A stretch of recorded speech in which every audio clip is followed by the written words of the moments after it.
Bruno Marchal, c'est le mental coach à Montpellier.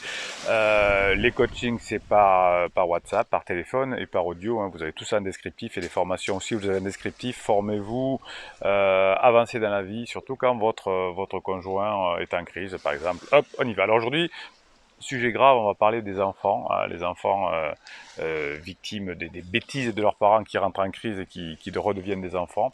Et je voulais raconter l'histoire de Rose, je veux l'appeler Rose, parce que c'est une histoire qui m'a marqué.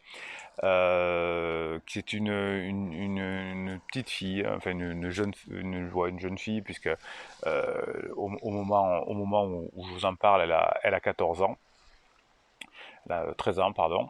Elle est hospitalisée. Elle a perdu l'usage de ses deux jambes. Elle a passé tous les tests imaginables et on ne trouve rien, on ne trouve pas d'explication. La seule explication que l'on a trouvée, c'est qu'elle s'est charcutée entre les deux orteils. On l'a mis sous antibio, ça n'a pas fait effet, et petit à petit une jambe s'est paralysée, et puis l'autre. Et puis Rose est devenue paralysée, mais on ne comprend pas pourquoi. Hein, les médecins ne comprennent pas pourquoi. Et ils décident de la faire voir par un psychiatre, puisque on ne comprend pas. Le psychiatre l'interroge, elle est complètement atone, et le psychiatre ne comprend pas parce que cette jeune femme ne veut pas s'en sortir. Elle ne veut pas retrouver sa joie de vivre, elle ne veut pas recourir, elle ne veut pas remarcher, elle ne fait rien, elle se pose au kiné, etc. Et le psychiatre, puisqu'il y a de très très bons psychiatres en France, pousse un peu plus ses observations et s'aperçoit que ses parents ont divorcé, que ça s'est mal passé, que la maman de Rose, quand elle avait 10 ans, a fait une tentative de suicide parce qu'elle était en crise existentielle, certainement, et Rose, en rentrant de l'école, l'a trouvée dans son canapé avec les barbituriques à côté. Sa maman était dépressive. Et puis, à la suite, c'est son papa qui est rentré dans une crise. Et ben, le couple s'est séparé dans des graves éclats parce qu'ils ne connaissaient sûrement pas les crises existentielles, etc. Ils se sont affrontés, ils se sont séparés avec violence. Et ça s'est fini devant un JAF, un juge des affaires familiales, pardon, et qui a déterminé que Rose irait avec sa maman en garde et que son papa la verrait une semaine sur deux, un week-end sur deux et les mardis. Et Rose, qui en plus faisait, comme sa maman était certainement dépressive, avait une personnalité histrionique, c'est-à-dire qu'elle était au centre du groupe, elle aimait bien être au centre du groupe, et bien elle s'est sentie un peu rejetée.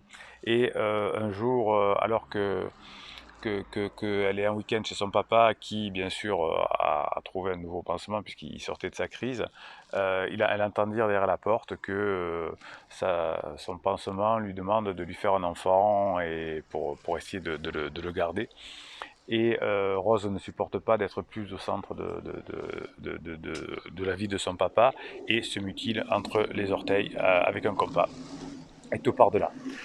En interrogeant le papa, le psychiatre découvre que les services scolaires avaient, au niveau de la sixième, essayé d'interpeller les parents en disant que Rose n'allait pas bien. Et les parents qui se disputaient se sont remis la faute de l'un sur l'autre, hein. C'est parce que tu essayes de la manipuler, c'est parce que tu essayes de machin, hein. Et Rose, au milieu de ça, n'a pu que de se mutiler entre les deux orteils. L'histoire termine bien, plus grâce à ce psychiatre compétent, eh bien, on a pu entamer une psychothérapie. Rose a pu parler et ensuite accepter de faire tous ces soins kinésithérapeutes. Et aujourd'hui, Rose est en troisième, alors elle a un peu perdu de temps forcément dans son parcours, mais c'est finalement pas si grave. Et aujourd'hui, Rose remarche et court après tout le monde. Alors ce qu'a fait Rose s'appelle une conversion, hein, on appelle ça une conversion, alors on l'appelle ça neurosciences, mais Freud en avait déjà parlé il y a longtemps, c'est quand une charge émotionnelle est trop importante, quand on fait trop de mal à quelqu'un, eh bien il peut transformer son mal-être en symptômes physiques. Et donc, ce qui est arrivé à Rose, c'est pas anodin, hein. 30% des services neurologiques aujourd'hui sont occupés par des conversions, hein. J'en parlais encore avec un ami qui est professeur de neurosciences, on bosse de temps en temps ensemble, je lui ai raconté ce cas-là, il me dit ça m'étonne pas, et je le vois très souvent. Voilà, alors pourquoi je vous ai fait cette vidéo moins rigolote que d'habitude, mais on peut la faire puisque c'est bien fini. Allez, c'est bien fini. Ouais, je suis un peu en colère contre certaines personnes qui vont dire non mais les enfants ils s'habituent à tout, il vaut mieux qu'on soit séparés qu'il y ait des disputes, etc. Alors oui, premièrement, ça c'est vrai. On n'a pas besoin de s'engueuler, on n'a pas besoin de se disputer. On n'est pas des poissonniers ou des poissonnières. Oui, on peut rigoler, on peut plaisanter ensemble. Un couple, c'est du divertissement. Oui, donc on n'a pas besoin de vouloir changer l'autre. Ça, c'est vrai. Et puis, non, c'est pas vrai. Les enfants en souffrent. Même ceux qui en parlent pas ou qui veulent faire, bon, c'est pas grave, je veux pas m'en mêler. Oui, c'est une forme de souffrance, bien évidemment. Le seul cas où les enfants ne souffrent pas, c'est quand ils étaient victimes de violences dans le couple et que ça s'arrête. Voilà. Voilà, le message aujourd'hui que j'avais envie de vous faire passer, on rigole beaucoup sur cette chaîne des criseux, des criseuses, mais en réalité le problème est quand même assez profond. Allez, on va reprendre un peu le sourire parce que sinon ça va être trop pathos. Ouais, c'est bien de faire la crise, c'est rigolo d'avoir des pansements, c'est gna gna, je peux te parler plus, c'est de ta faute, je reviendrai jamais, etc. Mais il y a des enfants souvent. Quand il y a des enfants comme ça, vous voyez, Rose, ce qui est arrivé, elle a réussi à se mutiler et d'être paralysée. Donc je voudrais quand même, pour vous qui n'êtes pas en crise, qui regardez cette vidéo, essayer de vous sensibiliser. Je pense que vous l'êtes déjà, puisque vous ne voulez pas que vos familles explosent, et vous avez bien raison. Si vous y arrivez pour vos enfants, c'est mieux. Eh bien vous, votre côté, c'est d'être des rocs, effectivement, d'être des adultes, de savoir badiner, de susciter le désir, de maîtriser vos émotions, etc. Quand on a fait des enfants, effectivement, c'est pas mal, hein, d'être adulte et de faire ses efforts, quand son conjoint est en crise, de pas trop faire d'interdits et d'essayer de se maîtriser. Et l'avantage, c'est que si vous vous maîtrisez vous-même, grâce à ces vidéos, grâce à ces formations, eh bien, ça vous servira dans tout le domaine de votre vie. Et quand vous reviendrez ensemble avec votre conjoint, eh bien, la phase 4 sera encore plus agréable. Voilà. Donc, ce témoignage de Rose, il m'a beaucoup touché, hein, quand je l'ai découvert, à tel point que je l'ai en parlé avec mon pote qui est prof. Je lui dis prof, non, il n'aime pas, hein, professeur de médecine. Prof, je l'appelle. Prof. Je me moque un peu les professeurs, les maîtres, les avocats. Bon, ça fait un peu désuet, mais c'est rigolo.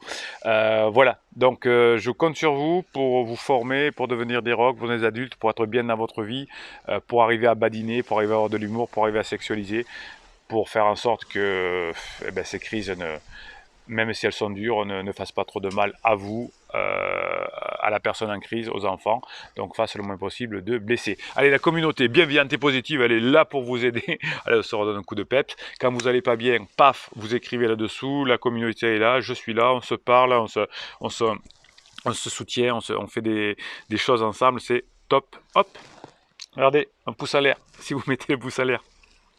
Il y aura beaucoup de personnes qui vont pouvoir rejoindre cette communauté, se faire aider, vous aider, etc. Donc mettez-moi des pouces en l'air sur cette vidéo, que ça vous plaise ou pas, on s'en fout. Pouce en l'air, hein. Communauté qui grandit parce que cette vidéo sera proposée à des personnes qui en ont besoin. Merci pour votre générosité, merci pour les personnes qu'on ne connaît pas encore. Abonnez-vous à cette chaîne et vous aurez des posts qui vous sont réservés chaque jour. Et attention, Bruno Marshall, il vous dit à très bientôt.